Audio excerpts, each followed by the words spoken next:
La confiance et la loyauté sont deux éléments fondamentaux pour une bonne collaboration et durable avec un milliardaire. Il faut le savoir. Donc, si tu veux t'en sortir avec un milliardaire, il doit te faire confiance et tu dois être loyal. C'est-à-dire que la confiance doit y être et la loyauté. Sinon, vous ne pourriez pas faire chemin ensemble. Donc, ça veut dire que quand tu rencontres un milliardaire, tu dois beaucoup travailler. Tu dois travailler dur pour pouvoir établir cette confiance-là entre toi et lui. Et une fois que tu as établi cette confiance-là, tu lui montres que tu es loyal, alors tu vas faire un long chemin avec ce milliardaire. Et encore une chose, je dois également préciser cela, il faut être authentique. Quand tu collabores déjà avec un milliardaire, parce que tu es convaincu que tu as affaire à un milliardaire, il a une autre façon de voir la vie. Donc, tu dois être authentique. Et ne crois pas que le fait qu'il te fait confiance, ça veut dire que c'est acquis. Donc, tu n'as plus d'effort à faire. Attention, cette confiance-là doit s'entretenir. Chaque jour, lorsque tu lui rends un service, il doit toujours être rassuré qu'il peut continuer à te faire confiance. Je dis bien chaque jour. Tu ne dois pas t'asseoir et dire que, OK, il m'a déjà fait confiance une fois, il va toujours me faire confiance. Comme je l'ai dit tout à l'heure, il n'hésitera pas à mettre un terme à une quelconque collaboration lorsqu'il se rend compte qu'il n'y a plus de confiance, il n'y a plus de loyauté et voilà, il n'y a plus vraiment de valeur ajoutée. Il se rend compte qu'il n'y a plus un plus dans votre collaboration, il n'hésitera pas à mettre un terme. Ça, c'est le milliardaire.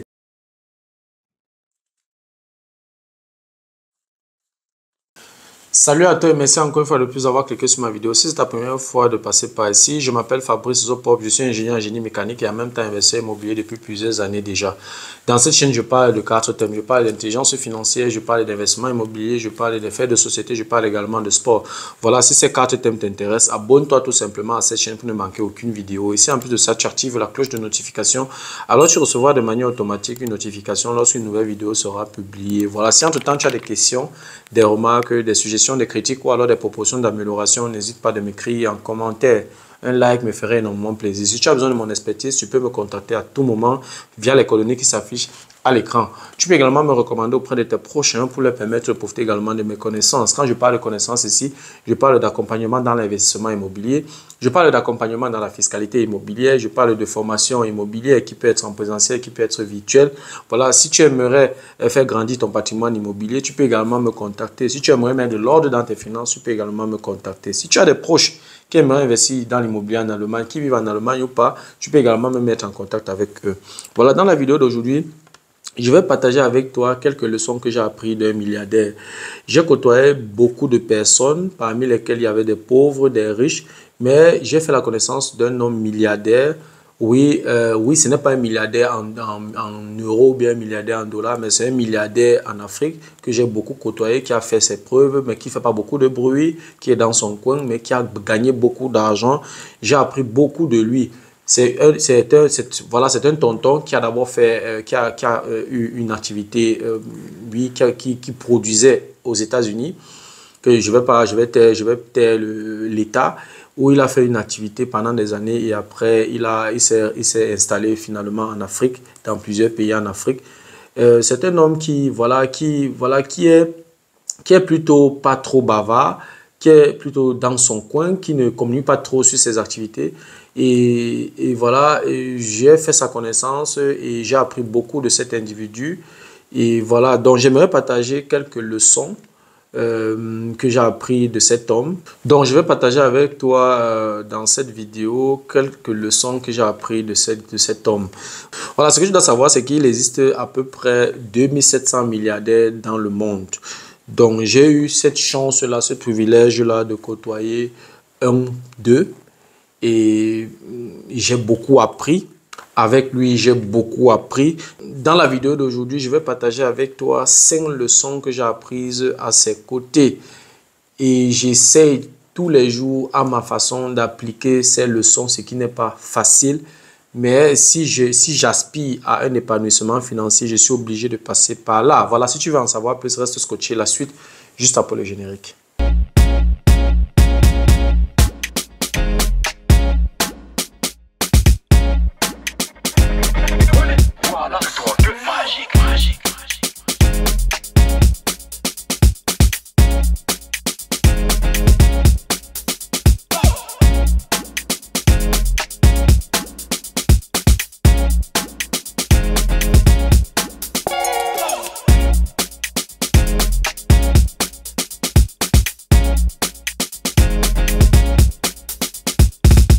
La première leçon que j'ai apprise auprès de ce milliardaire, c'est que les milliardaires priorisent les communications courtes.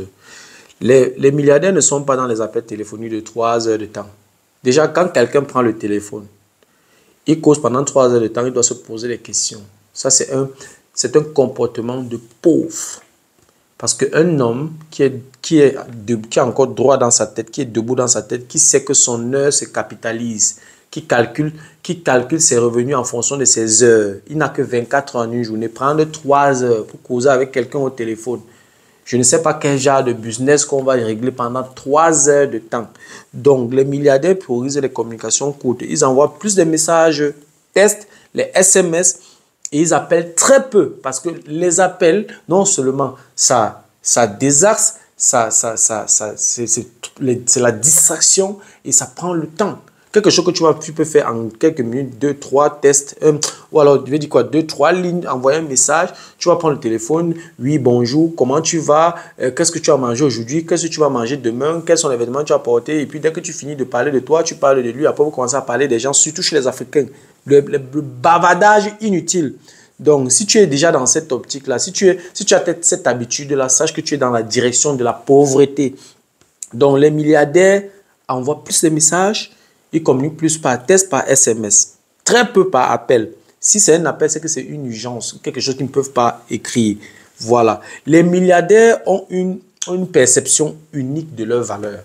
Il faut le savoir. Ils savent combien ils coûtent. Si ils gagnent, disons, 10 000 euros par jour, par exemple, la journée à 24 heures, il divise 10 000 euros par 24 heures, il a le coût de son heure. Ça veut dire que s'il te consacre une heure de temps, il multiplie directement par sa valeur.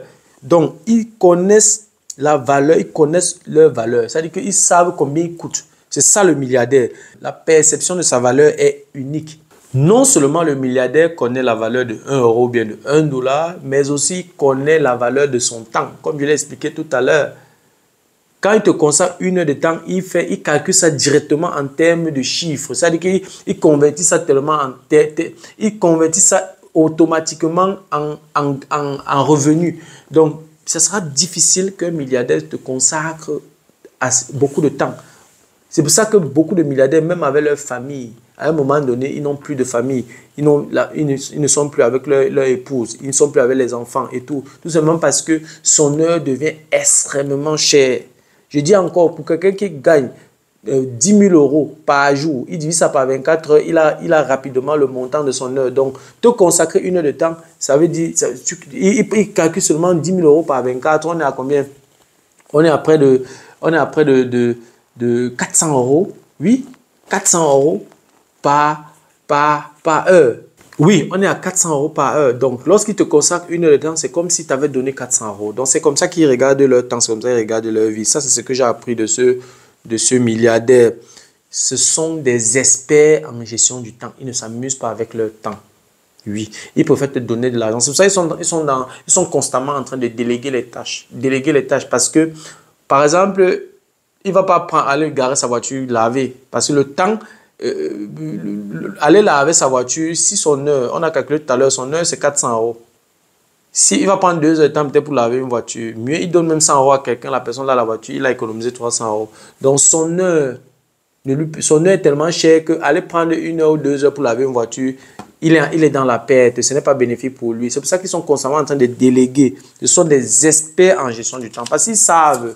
Ils convertissent leur temps directement en revenus. Parce que je parle de 24 heures parce que même quand ils dorment, leur argent tourne. Donc, c'est pour ça que j'ai parlé de 24 heures. Un employé normal devrait parler de 8 heures. Donc, le temps est leur atout le plus précieux. Je prends par exemple Jeff Bezos. Il gagne 4 000 $ par seconde. Ça veut dire ce que ça veut dire par seconde. Ça veut dire que s'il te donne 1 seconde, il a perdu 4 000 euros. C'est ce que ça veut dire. Donc, il faut faire extrêmement attention. Tout à l'heure, j'ai pris un exemple seulement de 400 euros. Là, maintenant, on parle de 4 000 euros la seconde. 4 000 $ pardon, la seconde. C'est énorme. Donc, il ne peut pas te donner son temps. Il ne peut pas t'accorder 30 minutes. 30 minutes, ça fait 30 minutes fois 60. On est à 1800 secondes. 1800 secondes multiplié par 4 000 euros. On est à combien?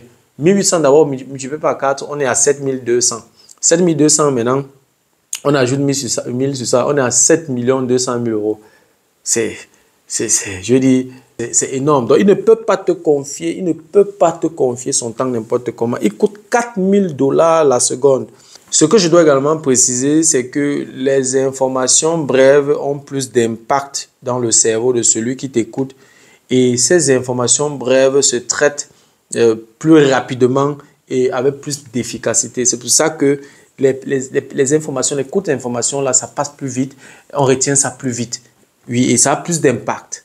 Donc, c'est un peu ça. C'est pas pour rien qu'on a instauré cette histoire de résumé. C'est-à-dire qu'apprendre à résumer. Par exemple, je prends un exemple même en industrie. Lorsque tu finis lorsque tu travailles sur un projet et que tu dois faire, par exemple, un rapport ou bien tu dois faire une présentation et tout, à la fin, il y a toujours un résumé parce que les autres managers ne vont pas regarder toute la présentation. Les managers vont regarder juste le résumé où toutes les informations importantes sont sur ça. Et ça aura plus d'impact. Ça se traite plus rapidement dans le cerveau et ça a plus d'efficacité. Donc, c'est pour ça que eux, ils optent beaucoup plus pour les SMS, les courts messages, les communications brèves pour ne pas perdre du temps. Deuxième leçon que j'ai appris de ce milliardaire, les milliardaires optimisent au maximum leur temps.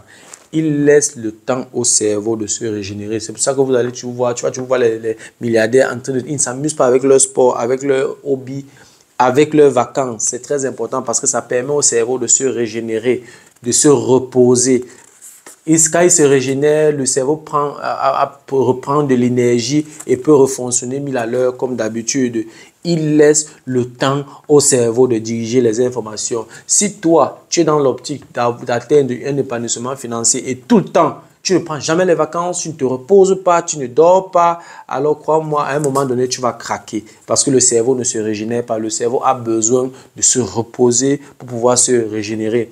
Et il laisse aussi le cerveau s'ennuyer parce que dans le processus de régénération, il y a l'ennui. Quand tu fais sport, le cerveau s'ennuie. Quand tu es dans les vacances, le cerveau s'ennuie. Le cerveau n'est plus en train de réfléchir comment optimiser les coûts ici, comment réfléchir sur telle activité, comment négocier, comment est-ce que je vais faire lors de la prochaine négociation. Là, tu ne fais plus ça. Tu es en dehors de ça. Tu fais sport, tu es dans les vacances, tu ris, tu blagues, tu montes, tu bois, tu manges, tu joues, tu es dans tes hobbies. Ça permet au cerveau de se reposer, de s'ennuyer, de se régénérer. Et ils ont une capacité immense à prendre les décisions en un temps record. Oui. Ils n'ont pas besoin de 10 minutes ou de 30 minutes pour une décision. Ils peuvent prendre une décision en 5 minutes. Donc, tout simplement parce qu'ils n'ont pas de temps. Il n'y a pas de temps. Parce que leur trésor, c'est leur temps. Donc, il n'a pas besoin d'une journée comme toi, comme moi, ou bien comme une personne ordinaire, n'est-ce pas, pour prendre une décision. Donc, ça, c'est l'une de leurs forces. La particularité des milliardaires, c'est qu'ils prennent des décisions rapidement, mais changent les décisions difficilement parce qu'ils observent, ils prennent le temps de regarder, observer, analyser, évaluer avant de changer les décisions, de peur de faire des erreurs. Parce que lorsqu'ils ont appris une décision, ils n'aiment pas se tromper. Donc, c'est pour ça qu'avant de se rendre compte qu'ils se sont trompés, avant de changer de décision, ils prennent beaucoup de temps. Voilà l'une des particularités des milliardaires. Troisième leçon que j'ai appris de cet homme, les milliardaires font preuve de prudence et de méfiance. Ils sont très prudents, ils sont très méfiants et ça à un temps record. Il faut le savoir. Ils sont toujours sur leur garde. Pour bien collaborer avec un milliardaire, il faut lui faire comprendre que tu es avec lui, pas pour de l'argent, mais tu es avec lui pour lui montrer ton savoir-faire. L'argent ne doit pas être une priorité quand tu collabores avec lui parce que tu sais qu'il a l'argent. C'est vrai qu'il y a plusieurs milliardaires quand même qui profitent de ça pour arnaquer les autres. Mais si tu veux bien collaborer avec un milliardaire, ne lui montre pas que c'est l'argent qui t'intéresse. Montre-lui plutôt ta compétence. Montre-lui quelle est ta valeur ajoutée dans son activité. Ce n'est que comme ça que tu seras intéressant à ses yeux. Il faut lui montrer comment est-ce que tu peux faire pour l'aider. Montre-lui ce qu'il gagne en te faisant confiance. Montre-lui comment tu peux faire pour résoudre son problème. Parce que, voilà, il a de l'argent, il a du financement. Donc, du coup, quand tu viens vers lui, si tu te montres seulement que c'est l'argent qui t'intéresse, il ne pourra pas te faire confiance. Donc, si tu lui montres que, OK, je suis là parce que je peux t'aider à résoudre tel problème qui peut te rapporter de l'argent plus tard, ou alors tu lui expliques clairement que, voilà, je suis là parce que j'ai telle compétence et je vais te permettre, avec ma compétence, on va résoudre tel problème qui va te permettre de gagner beaucoup d'argent demain dans une quelconque activité. Et en fait, il doit comprendre que l'argent qu'il te donne, ce n'est pas pour tes beaux yeux, mais il te donne ça par rapport à la compétence, par rapport au service rendu. Donc, c'est ce que tu dois lui faire comprendre. Les milliardaires n'hésitent jamais à mettre fin à une collaboration si elle ne leur est plus bénéfique. Il fait ça sans état d'âme. Dès qu'il se rend compte qu'une collaboration ne lui apporte plus grande chose, alors il n'hésite pas à mettre un terme à cette collaboration. Ça, c'est aussi l'une de leurs particularités. La confiance et la loyauté sont des éléments fondamentaux pour une bonne collaboration et durable avec un milliardaire. Il faut le savoir. Donc, si tu veux t'en sortir avec un milliardaire, il doit te faire confiance et tu dois être loyal. C'est-à-dire que la confiance doit y être et la loyauté. Sinon, vous ne pourriez pas faire chemin ensemble. Donc, ça veut dire que quand tu rencontres un milliardaire, tu dois beaucoup travailler. Tu dois travailler dur pour pouvoir établir cette confiance-là entre toi et lui. Et une fois que tu as établi cette confiance-là, tu lui montres que tu es loyal, alors tu vas faire un long chemin avec ce milliardaire. Et encore une chose, je dois également préciser cela, il faut être authentique. Quand tu collabores déjà avec un milliardaire, parce que tu es convaincu que tu as affaire à un milliardaire, il a une autre façon de voir la vie. Donc, tu dois être authentique et ne crois pas que le fait qu'il te fait confiance, ça veut dire que c'est acquis. Donc, tu n'as plus d'effort à faire. Attention, cette confiance-là doit s'entretenir. Chaque jour, lorsque tu lui rends un service, il doit toujours être rassuré qu'il peut continuer à te faire confiance. Je dis bien chaque jour. Tu ne dois pas t'asseoir et dire que, ok, il m'a déjà fait confiance une fois, il va toujours me faire confiance. Comme je l'ai dit tout à l'heure, il n'hésitera pas à mettre un terme à une quelconque collaboration lorsqu'il se rend compte qu'il n'y a plus de confiance, il n'y a plus de loyauté et voilà, il n'y a plus vraiment de valeur ajoutée. Il se rend compte qu'il n'y a plus un plus dans votre collaboration, il n'hésitera pas à mettre un terme. Ça, c'est le milliardaire. Quatrième leçon que j'ai appris de ce monsieur, la conception des milliardaires en ce qui concerne les investissements et les dépenses. Ça dit que c'est incroyable. En fait, un milliardaire n'hésitera jamais à investir même 5 millions d'euros pour un investissement prometteur, pour un investissement qui va rapporter, qui va lui faire gagner gros plus tard. Parfois même sur la durée. Mais il aura du mal à sortir 5 euros pour une dépense comme ça bizarre, pour une dépense qui ne génère aucun revenu. Donc, c'est pour ça que tu vas voir difficilement un milliardaire se lancer dans une dépense folle. Oui, je ne dis pas que les milliardaires ne se font pas plaisir, mais ils sont toujours dans l'optique, n'est-ce pas, de dépenser ou alors de sortir de l'argent qui doit rapporter. Par exemple, même quand un milliardaire achète les voitures de luxe, ce n'est pas comme s'il achète ça seulement pour la consommation. C'est une façon pour lui de garder de l'argent. Parce que ces voitures-là, parfois, ils ne roulent même jamais. C'est garé là dans son parking. Mais dans l'espoir, ça prend de la valeur et il veut pouvoir revendre ça plus tard. C'est en fait ça. Donc, le milliardaire a du mal à dépenser de l'argent pour des choses qui ne lui rapportent rien, qui n'ont aucun rendement. Mais ils sont prêts à verser même toute leur fortune dans un investissement prometteur. Voilà une des particularités du milliardaire. Donc, je vais profiter pour te donner un conseil. La prochaine fois que tu vas te retrouver dans une banque, dans ton compte bancaire pour retirer de l'argent, peut-être pour utiliser, pose-toi toujours la question, cet argent que je retire là, c'est pour une dépense ou alors c'est pour un investissement? Ça doit être clair dans ta tête. Si bien que lorsque tu sors de la banque, l'argent que tu sors, parce que le fait de te poser cette question-là, ça peut faire un tic dans ta tête que l'argent que je suis en train de dépenser là, est-ce que ça va revenir? Est-ce qu'il y aura un retour sur investissement? Est-ce que je m'avais investi ou bien je m'avais dépensé? Pose-toi la question, l'argent que je retire de mon compte, c'est pour un investissement ou c'est pour une dépense? Ça doit être clair avant que tu ne sortes tu ne sors de l'argent de ton compte bancaire. Très important. Ce n'est que comme ça, n'est-ce pas, que tu vas éviter certaines dépenses folles, certaines dépenses impulsives. Cinquième leçon que j'ai apprise auprès de ce milliardaire, les milliardaires savent se concentrer sur leurs points forts. Ils ne poursuivent pas plusieurs lièvres à la fois. Jamais. Ils connaissent très vite leurs forces et leurs faiblesses. Ils capitalisent sur leurs forces. C'est-à-dire que quand un milliardaire va toujours savoir quelle est sa force, quelle est sa faiblesse, il ne va pas perdre le temps sur sa faiblesse, non. Il se concentre sur sa force et il capitalise là-bas pour gagner davantage. Il passe moins de temps à corriger leurs faiblesses et passe plus de temps à perfectionner leurs forces. C'est très important à savoir, je reprends. Il passe moins de temps à corriger leurs faiblesses et passe plus de temps à perfectionner leurs forces. C'est très important. Donc, Une fois qu'ils ont déjà constaté qu'ils ont telle force, telle faiblesse, c'est comme ça qu'ils orientent également leur temps. Ça veut dire qu'ils mettent plus de temps dans la perfection de leur force. Voilà, avant de conclure cette vidéo, je vais juste te conseiller, n'est-ce pas, de mettre ces leçons en pratique. Ça va t'aider dans ta marche vers ton épanouissement financier. Mais ce que je dois te rappeler, ce que je dois te dire, ne laisse jamais ta réussite te faire oublier d'où tu viens. Ne laisse jamais ta réussite te faire oublier d'où tu viens. C'est très important.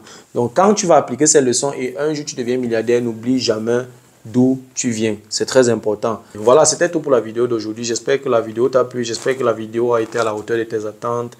Voilà, si la vidéo t'a plu, je te prie de la partager au maximum. Et si les contenus de cette chaîne t'intéressent, abonne-toi tout simplement à cette chaîne pour ne manquer aucune vidéo. Et si en plus de ça, tu actives la cloche de notification, alors tu recevras de manière automatique une notification lorsqu'une nouvelle vidéo sera publiée. Voilà, si entre-temps tu as des questions, des remarques, des suggestions, des critiques ou alors des propositions d'amélioration, n'hésite pas de m'écrire en commentaire. Un like me ferait énormément plaisir. Si tu as besoin de mon expertise, tu peux me contacter à tout moment via les coordonnées qui s'affichent à l'écran.